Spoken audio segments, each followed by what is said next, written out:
Welcome to the Track Our Money Show. My name's Tom, and in this video, I'll be going over my household finances for the month of December. I'll show you everything from how much money we made to how much money we spent.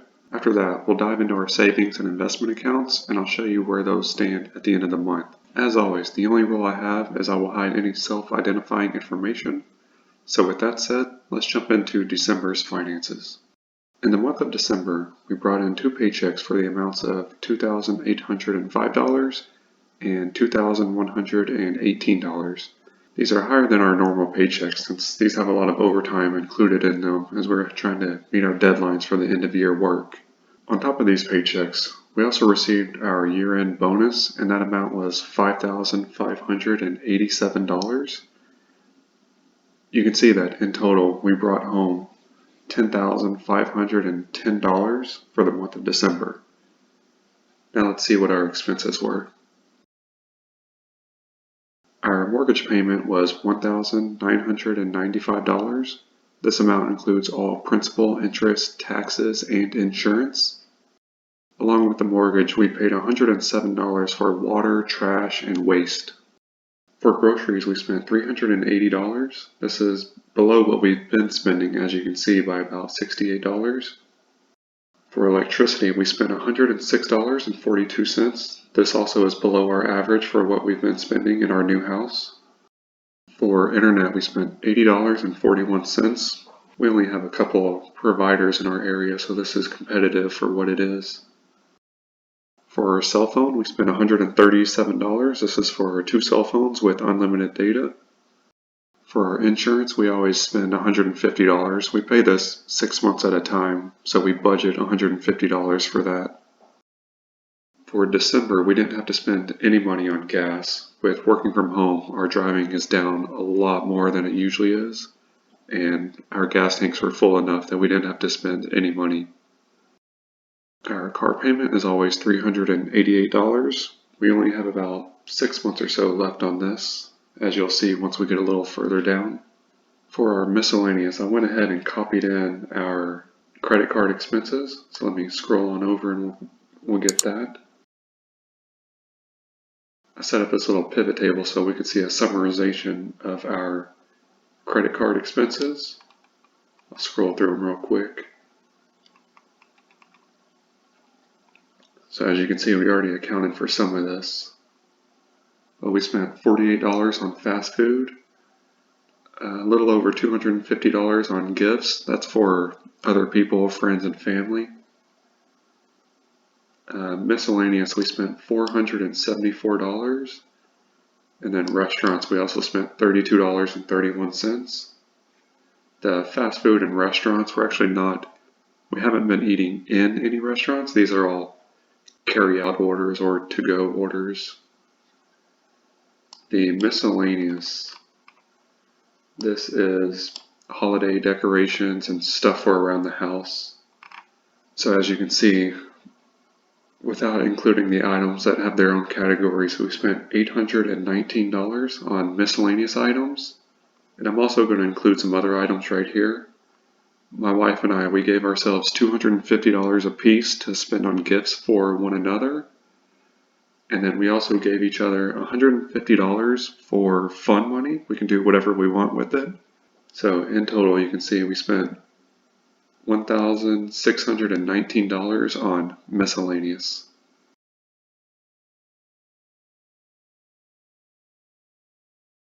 So altogether for the month of December, you can see that we brought in a little over $10,000 and spent about $4,500 to leave us with just under $6,000 remaining.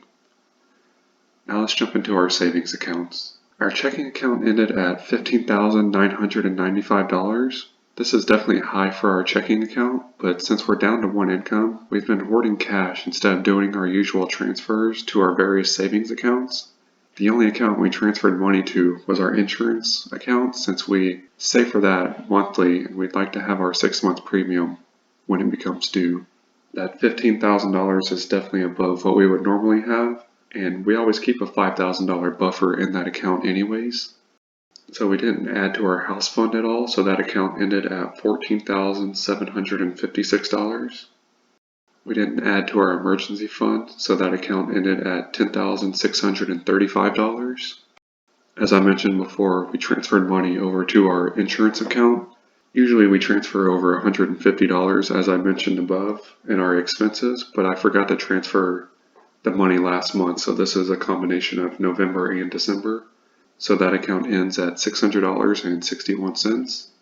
We didn't transfer any money to our travel account, so that account ends at $2,227. For our future purchases, we didn't put any money into that, and that account ends at $7,327.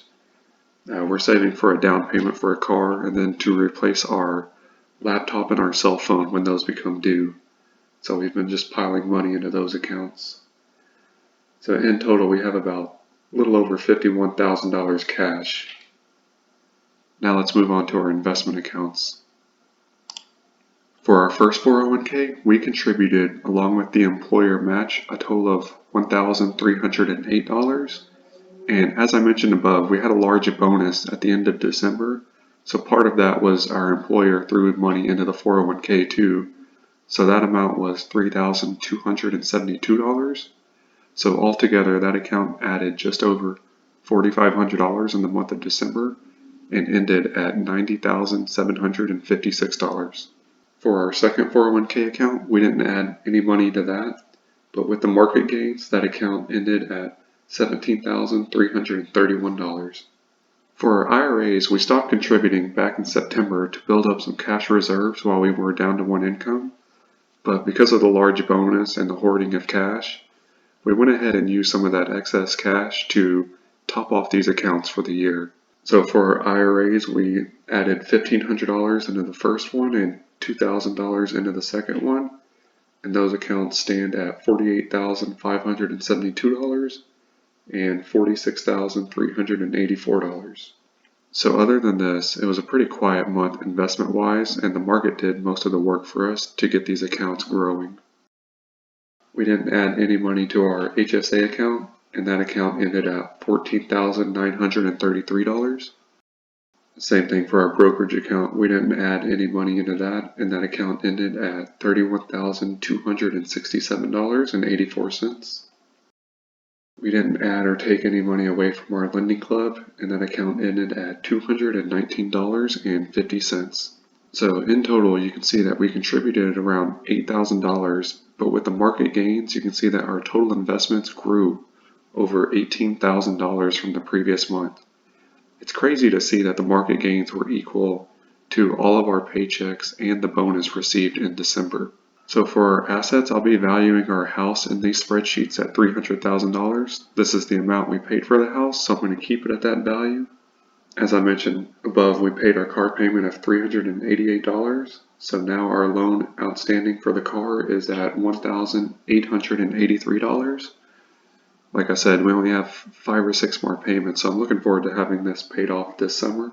And with our mortgage payment, we got that loan down to $237,979. As you can see, with all of the info for the month entered, we come to a net worth of $361,000, which is $20,000 more than where we were just last month.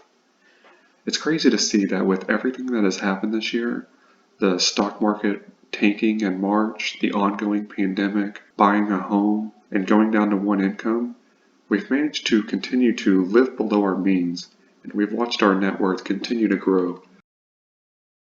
This chart is just simply our net worth growth from the very beginning of the year. We started at $252,000. When the market tanked in March, it went down to $233,000.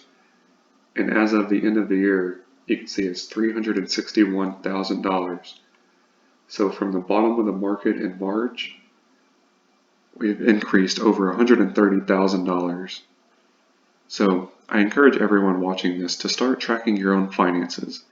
It can be as detailed or as simple as you want, but I want everyone to start their own spreadsheets, because the first step to start improving your own finances is to understand where your money is going. If you enjoy content like this and seeing how I track our finances, please hit the like button and consider subscribing so that you can catch next month's video and join me in this journey. I'll see you in the next video. Thank you.